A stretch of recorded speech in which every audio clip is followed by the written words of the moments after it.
affidavit saying I don't have one. Okay, that's what I give them. I don't have a social security number. I've never had one, and you know, that's easy. If you pay cash, they can do a credit check on your address.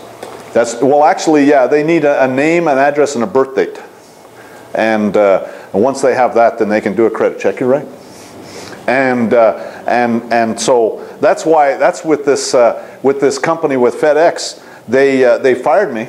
But all they need is a name, an address, and a birth date, and they can do a background check. They're saying they couldn't do the background check, but they can actually do it,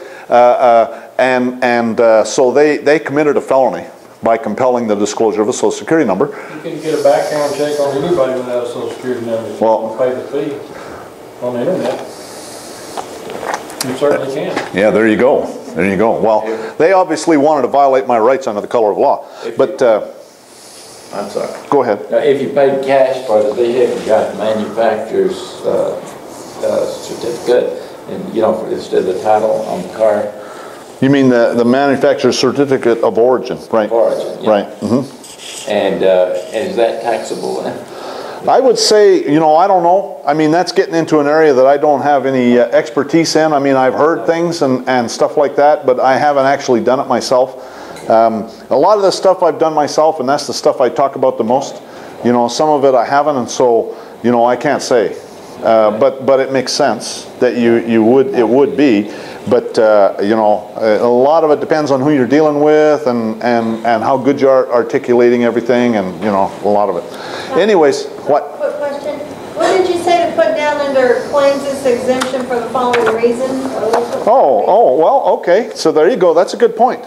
I'd put down not a corporation, sovereign living soul. No, I'd say I'm a sovereign living soul and I'm not a corporation. That's what I'd put down.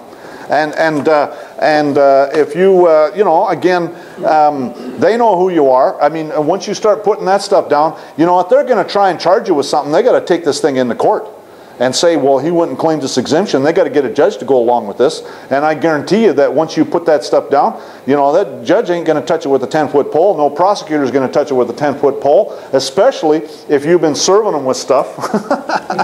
You know what I mean? And so, you know, you wouldn't have to worry. But again, yeah, that's a good point. I would put down, I'm a sovereign living soul and I'm not a corporation, or something like that. You see what I'm saying? And then the purchaser, you sign your name, your title, sovereign living soul. So do you, like, if you take that to Home Depot, do you just put it in their file and then? Usually you have to. Do it every time. Every time.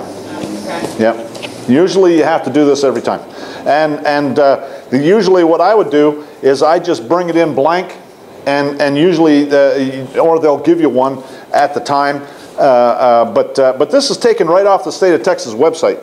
Okay. And so you can even have all your stuff filled out and then make copies of it already filled out and then just sign it in front of them and fill in what you're buying. Yeah, you could. Yeah, you could do that. And if you notice down here at the bottom, it says this certificate does not require a number to be valid. And it says this certificate cannot be issued for the purchase, lease, or rental of a motor vehicle. See what I'm saying? And so it's going to be a different ball game with the motor vehicle. Sales and use tax exemption numbers or tax exempt numbers do not exist.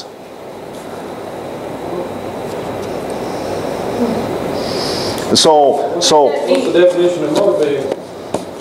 Well, we went through that, right? Every contrivance propelled or drawn by mechanical power and used for commercial purposes. The problem is that you'd have to make that argument, and probably the easiest thing to do is just tell them you're taking it to a foreign jurisdiction, and they can understand that much easier. You see what I'm saying? What's foreign jurisdiction? Well, that's true. You don't have to really elaborate too much. You just tell them I'm taking this to a foreign jurisdiction. Take it off the glass, take it down to the real land, and foreign. There you go. Is the zip code foreign? Is one zip code? No. Any zip code's all federal. Okay, yeah. All zip codes are federal. That's martial law. That's martial law. Taking it to an area where there is no jurisdiction would be foreign to the jurisdiction that they're in. In other words, you go into a dealership, they're in commerce, right? They're federal. You tell them you want to buy a vehicle, and I'm taking it to a foreign jurisdiction, And I mean, I wouldn't have a problem at all taking it to a foreign jurisdiction, which is from the state of Texas to the land of Texas. Absolutely, I wouldn't have a problem with that. I wouldn't tell them that, but that's what I'd be doing. Yeah, that's what I'm saying. Yeah. That's what I meant by that. Yeah. Because that's what you mentioned earlier. From the state of Texas to the land of Texas, but again, you have to be prepared to make the argument if necessary. Yeah, absolutely. On any of this, you do. Absolutely, huh? You use this form when you buy stuff? I haven't, but I think I'm going to start. You know, I mean, I'm going out of the country here pretty soon, but when I get back, you know, a lot of it depends on, you know, when I'm working, you know, I usually make, you know, well, this job I'm not going to make 10 grand a month, but I'll probably make, you know, 8 or 9 grand a month, and so I make pretty good money. You know, I don't mind, you know, contributing to the bankruptcy. It's probably not worth the trouble for, you know, 25 cents or $1.25 or something to fill out the paperwork. You see what I'm saying? Yeah. For me, because you know I can afford it, quite frankly. If right now I haven't been working for 9 months, and so if I wasn't working, I'd probably be doing this for sure. Well, but I'll tell you, this adds up. We just went to Home Depot and our tax was 50, 60 bucks. Yeah, well, and that's true, and that adds up. That does make a difference. Yeah, right. Yeah, that's true. So when you know, I mean, we pay thousands. You can go to Lowe's or Tractor Supply and get a farm exemption, you know. Right. Well, you start spending hundreds of dollars on something, and it'll add up pretty fast. That's for sure. Yeah, I agree. $8 plus 100. Yeah, that's true. Okay. This is the final presentation, and it's 10 to 5. So let's try and get through this thing. So what we're going to talk about is how to stay out of the matrix, some of the ways that people have successfully been able to deal in the matrix, and some ultimate permanent solutions. Everything is by consent. No person, and this is in the Criminal Code of Canada, and I haven't found anything similar in the U.S., but if anybody knows of anything, please tell me about it, because listen to this. It says, no person is entitled to consent to have death inflicted upon him. And that's in Section 14 of the Criminal Code of Canada. So if you think about that, it's not what the law says, it's what it doesn't say. And now think about that. So therefore, what they're saying essentially is everything else is by consent. Wow. Right? Isn't that what they're saying? So everything else is by consent. So do you have to consent? Learn how not to consent. That's really what it comes down to. Do you have a birth certificate? No. Their straw man has it. Is it yours? No, it's not mine. Remember that court case that said that if you are an officer of a corporation or involved in a corporation, and then you are treated like the corporation, right? So you bring that thing out, then you're the corporation. You're a piece of property. You're a slave. You're nothing. Is this birth certificate and the U.S. Treasury account, you know, based on it, this Tim Turner thing, is that like the capture funds that they get for the states? Well, you know, yeah, probably. What I do is I try and stay away from those things because that's a badge of slavery is what that thing is. And you know, I haven't sent. I've actually prepared one of those bonds, you know, to capture the federal the Treasury account and all that stuff. But I never did send it in just because I don't like it. I just want to stay away from that. I don't want to have anything to do with it. Yeah. That's right. And I'd rather just be the king. And I don't want nothing to do with it. They can take their garbage. They're just nothing but a bunch of thieves, and I don't want to deal with them. And so their birth certificate is the basis for everything they do, and I just stay away from that thing. Do you have a driver's license? No. Their straw man has a driver's license. If you produce the driver's license, you're telling them you want to be a surety or accommodation party for their entity. You're telling them that you can go ahead and treat me like a corporation. The only time I ever pull out a driver's license is when I want to rent a car. The only address I ever give them is a private mailbox. I never, ever, ever give out where I live on anything. Never. What if they want a physical address besides the mailbox? Why? Well, it depends on what you Why would they want it? I've never had them ask for one. Okay? But if they want a physical address, it's still a mailbox. I don't tell them it's a post office box. You know, and I've done this, okay? My brother has a mailbox in Canada. It's Post Office Box 188 in Denelda, Alberta, right? Well, the street address for that post office is at 30 Main Street. And so what I do is I put down on my address, it's number 30 Main Street, suite number 188, Denelda, Alberta. And the mail gets there just fine.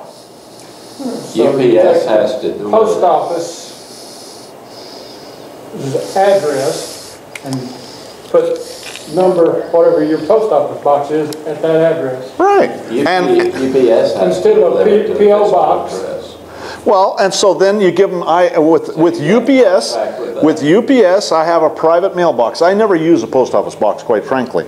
I use a private mailbox, and I use Max's Easy Mail right here in Lake Worth. This is the one I use, and that's 6340 Lake Worth Boulevard, number 437. That's a private mailbox, and I never give out anything else, and that's all I ever give out, and I've never had a problem. You want a physical address? Yeah, it's 6340 Lake Worth Boulevard, number 437.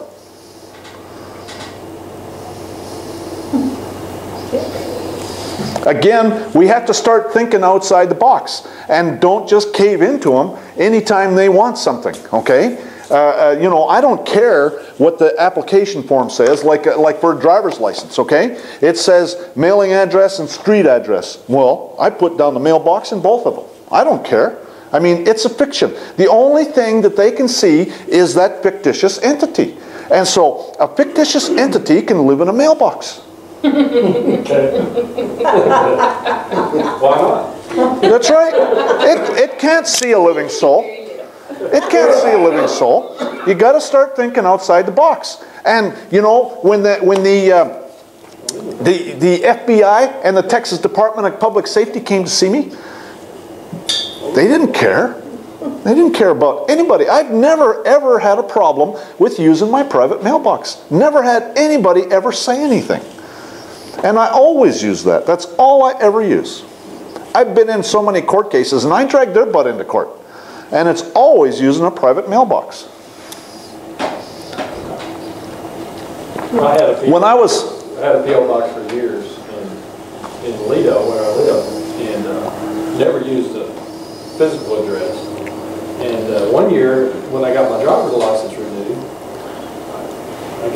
they put it down as a P.O. box, and that's all really unheard of. You hardly ever see a driver's license with just a P.O. box. I don't know how I got slipped through, but for years that's what I had.